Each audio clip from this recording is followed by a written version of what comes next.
যে বিষয়গুলো আসে সেটা যেহেতু এইটার সাথে সব থেকে বেশি জড়িত, এটা করার পর এটার সাথে সবথেকে বেশি জড়িত, এই কারণেই আমি এর পরে এই টপিকটা করাতে চাচ্ছি। আবার এইটা করলে এইটা আর এইটা এরা কিন্তু এক ধরনের পারস্পরিক, রেসিপ্রোকাল, অর্থাৎ একে অপরের সাথে খুবই সংযুক্ত। এই ধরনের সংযুক্ত থাকলে কিভাবে আপনি সমাধান করবেন সেটা বোঝার একটা বিষয় আছে। আমি এগুলা আপনাদেরকে যখন এই লেকচারটা দিব তখন এগুলা আমি ক্লিয়ার বুঝিয়ে দিব ইনশাআল্লাহ। তো এবার আসেন ভার্বস। ভার্বসের পরে যে কাজটা করতে হবে তা হচ্ছে সাবজেক্ট ভার্ব এগ্রিমেন্ট। আমরা এটাও শিখব।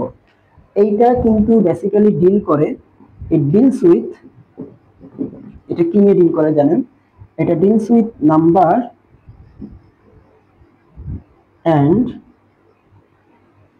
আপনি কি বলবো, আমি বলতে চাচ্ছি এটা যে সাবজেক্ট এবং ভার্ব এগ্রিমেন্ট, আপনারা দেখলে কিন্তু বুঝতেছেন এটা সাবজেক্ট এবং এটা ভার্ব, আর তার সাথে কি বোঝাপড়া, এগ্রিমেন্টটা কি। তো সাবজেক্ট আর ভার্বের সাথে কি যোগাযোগ, এটাই হচ্ছে সাবজেক্ট আর এগ্রিমেন্ট। তবে এটা কিন্তু কাজ করে হচ্ছে নাম্বার এন্ড পার্সন নিয়ে, অর্থাৎ কয়জন ব্যক্তি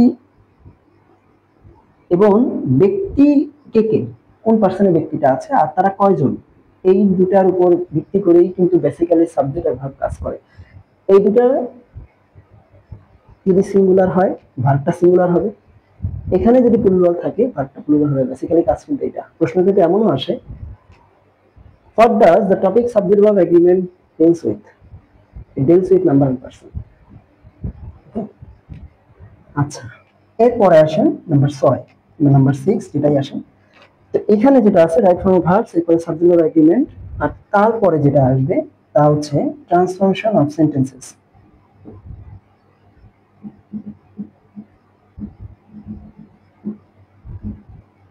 এই টপিকটা একটা বিশাল টপিক। আমি তো এখানে আসবো, এটা মুছে নিই, এখানটা একটু আসি, বেসিক্যালি এটা আসলে কি হচ্ছে একটু খেয়াল রাখবেন। এখানে একটা টপিকের ভিতরে আমাদের পুরা ইংরেজি যে গ্রামারটা আছে তার অনেকটা জটিল অংশ এটার ভিতরেই কিন্তু চলে আসছে। যারা এই টপিকটা ভালো পারেন, ট্রান্সফরমেশন অফ সেন্টেন্সেস খুব ভালো বোঝেন, তাদের বাকি জিনিসগুলো বুঝতে, অর্থাৎ সেন্টেন্স তৈরি করতে বা সেন্টেন্সকে কিভাবে একটা ফর্ম থেকে আরেকটা ফর্মে নেবেন সেটা করতে কিন্তু খুব বেশি সমস্যা হওয়ার কথা না। দেখেন এই টপিকটার ভিতরে কি কি আলোচনা আছে। এখানে বেসিক্যালি যে সেন্টেন্সগুলো আর কি, অর্থাৎ অ্যাসার্টিভ, এর ভিতরে তো আছে অ্যাফার্মেটিভ মানে নেগেটিভ,